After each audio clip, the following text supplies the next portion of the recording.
Estamos de volta e hoje para falar sobre quadril. Quem nos recebe é o Dr. Lucas Ranzoni, ele que é ortopedista e traumatologista especialista em cirurgia de quadril. Tudo bem, Dr. Lucas? Tudo bem. Eu agradeço aí o convite de vocês para participar aqui do programa e agradeço aí ter vindo conhecer o espaço aqui também. Espaço lindo, tá de parabéns, viu, doutor? Uma clínica Obrigado. muito bem equipada, com um atendimento excelente e uma equipe também para atender não só o quadril, mas também outras áreas. Depois a gente vai falar um pouquinho a respeito. Muito obrigada, viu, doutor? Eu que agradeço. Doutor, a nossa pauta de hoje é sobre quadril, né? Vamos começar esclarecendo ao nosso público quais são as principais doenças que acometem o quadril. Para responder essa pergunta, eu gosto sempre de falar um pouco sobre regiões do quadril. Eu sempre tenho esse modelinho aqui para falar para os pacientes um pouquinho, né? Então, nós temos as áreas que eu normalmente falo sobre o quadril, são as áreas anterior, lateral e posterior. E é importante aí a gente falar sobre essas áreas de maneira separada, porque tem muitas dores que são mais anteriores, mais laterais ou mais posteriores. Quando nós falamos da dor mais anterior no quadril, aí nós estamos falando especialmente da artrose do quadril, que a gente rotineiramente chama de coxartrose, ou também do impacto femoroacetabular.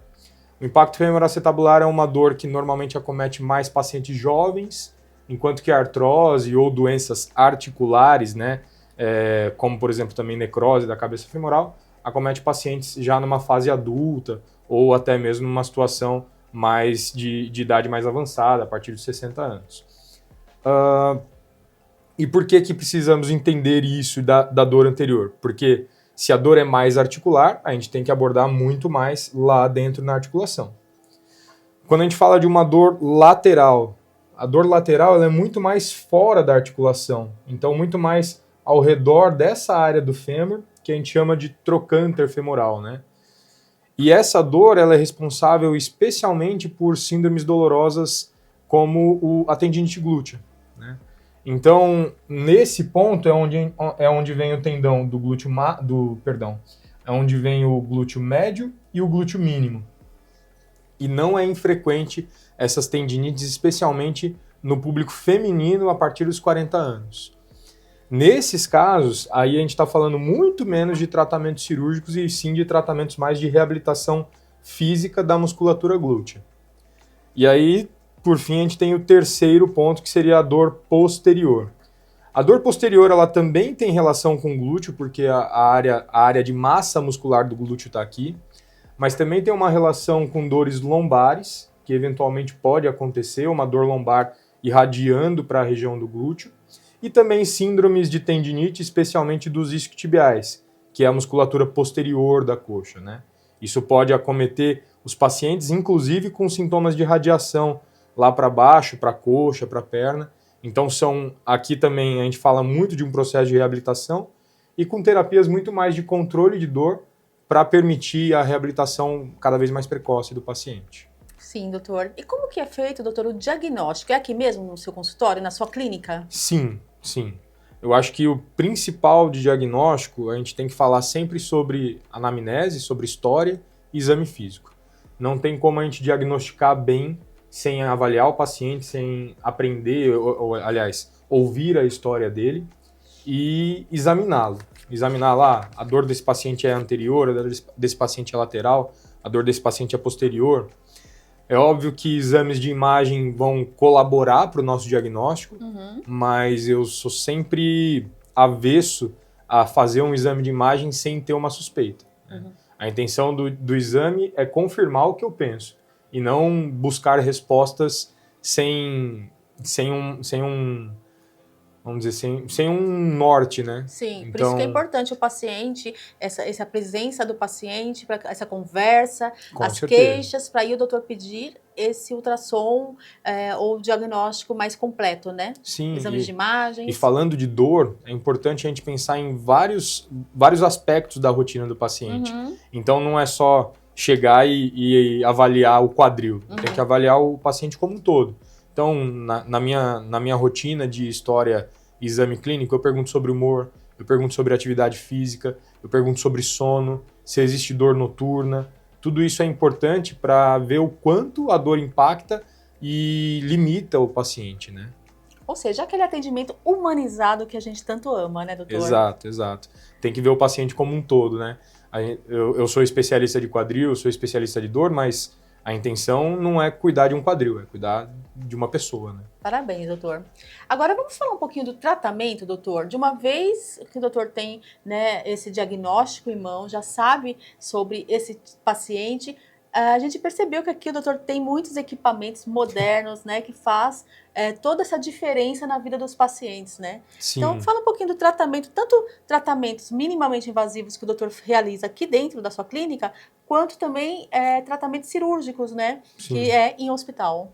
Então, aqui na clínica, nós exploramos bastante o método conservador, né? Sempre a intenção de oferecer uma cirurgia é no momento que os tratamentos não cirúrgicos não surtiram efeito. Uhum. Então, aqui dentro da clínica, nós oferecemos infiltração. Normalmente eu faço infiltração guiada com ultrassom, justamente para me certificar de que esse medicamento, essa infiltração está sendo realizada no local correto. E aí eu acabo não precisando, por exemplo, de um centro cirúrgico ou de um ultrassom centro cirúrgico, porque eu já tenho esse equipamento aqui.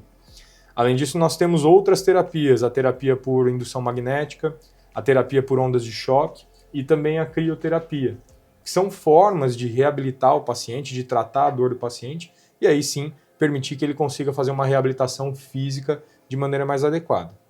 O outro lado, aí nós temos o tratamento cirúrgico. Uhum. No caso, a minha especialidade é cirurgia de quadril, então os tratamentos cirúrgicos são principalmente a artroscopia de quadril e a cirurgia de prótese de quadril, isso nos casos bem indicados aí. Perfeito, doutor. Ainda voltando um pouquinho nessa questão dos tratamentos minimamente invasivos aqui na clínica, isso tem muitos benefícios para o paciente, né, doutor? E também para o especialista, acompanhando essa volta de vida aí, de qualidade de vida para o paciente, não é mesmo? A intenção de oferecer isso é oferecer uma solução de maneira breve para o paciente. O paciente ele tem dor agora, ele não tem dor daqui 30, 40 dias. Uhum. Né? Ele não quer esperar fazer 20, 50 sessões de fisioterapia para melhorar a sua dor.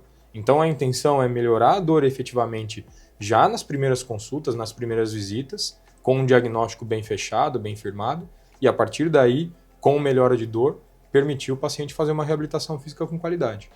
Perfeito. Agora sim, nós vamos falar um pouquinho também sobre a cirurgia de prótese. Primeiro eu queria saber, doutor, e passar aí para o nosso público, quais são os tipos de próteses mais indicados hoje pelo doutor, né? E quando é realmente necessário, quando o doutor indica? A prótese, ela é uma ótima solução para uma articulação doente, para uma articulação com artrose. Eu sempre falo que quem indica a cirurgia é o paciente, não o médico. Uhum. Né? Então, quando o paciente tem dor que não melhora com os tratamentos não cirúrgicos e perda de função, perda de qualidade de vida, esse é o momento para a gente pensar em prótese. Seja esse paciente com 20 anos, seja esse paciente com 80 anos. Além disso, aí falando um pouco dos modelos de próteses, é importante que a gente use um modelo que seja longevo, um modelo que tenha uma alta durabilidade. Quando a gente opera um quadril, a gente quer que essa prótese dure o máximo possível. Uhum.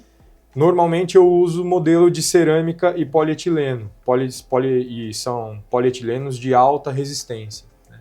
Então isso permite ter uma cirurgia aí, uma prótese de quadril que dure 25 até 30 anos.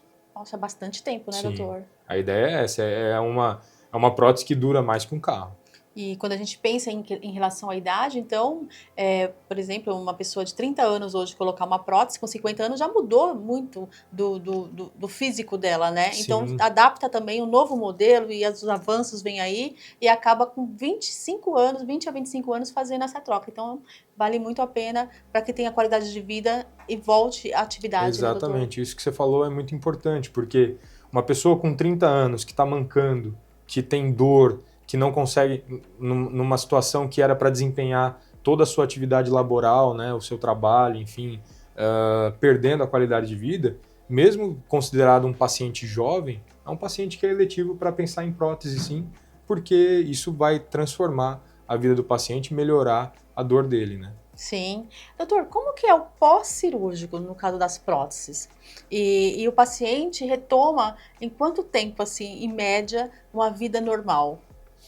Normalmente, o pós-cirúrgico, eu faço sempre com andador, mas a cirurgia, o que eu sempre falo, né? A cirurgia correndo tudo bem é para o paciente estar em pé no dia seguinte. Nossa, no Então, dia seguinte. fazendo o procedimento, paciente indo tudo bem durante o procedimento, recebendo anestesia, voltando bem na anestesia, no dia seguinte eu já permito colocar o pé no chão.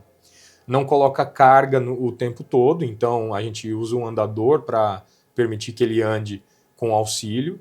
E a partir de 3 semanas de pós-operatório, também correndo tudo bem, é para ele já começar a sair do andador. Que bom. Depois disso, talvez a partir de 6 semanas de pós-operatório, é quando o paciente começa a ter uma vida bem próximo do normal. A única restrição é dirigir, que a gente deixa a direção a partir de 90 dias de pós-operatório.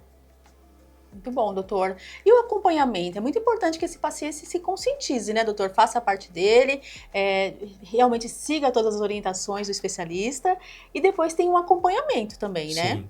E isso que você falou de seguir as orientações é importante, porque não é infrequente a gente ver também pacientes que não seguem as nossas orientações.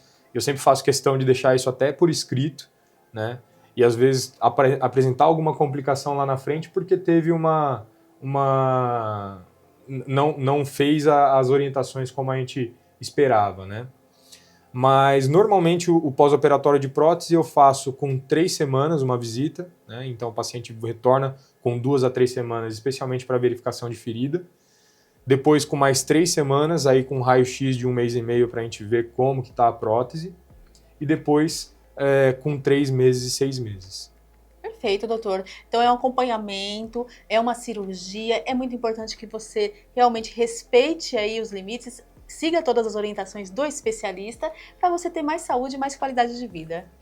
Doutor, adorei todos os seus esclarecimentos aqui no nosso programa. Muito obrigada por falar sobre esse assunto aqui conosco e até o nosso próximo encontro. Muito obrigado pela presença de vocês aqui. Espero que a gente se encontre mais vezes em breve. Com certeza. É o programa Saúde na TV, sempre com muita informação e responsabilidade para você. Conversei agora com o Dr. Lucas Ranzoni. Você também pode acompanhá-lo através das redes sociais.